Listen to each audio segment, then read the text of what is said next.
Dr. Reese recommended that I get an ablation to resolve the problem with the electrophysiology of my heart.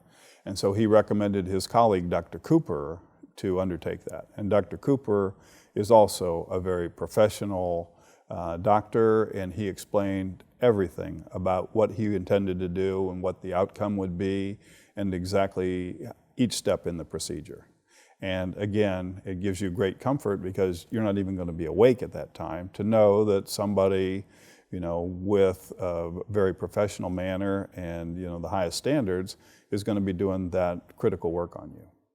So I was very impressed with him, very knowledgeable, very, very personable, and just a great person to work with. They're wonderful people that I've met. You don't want to meet them under those circumstances, but if you have to, they're the best people to be dealing with.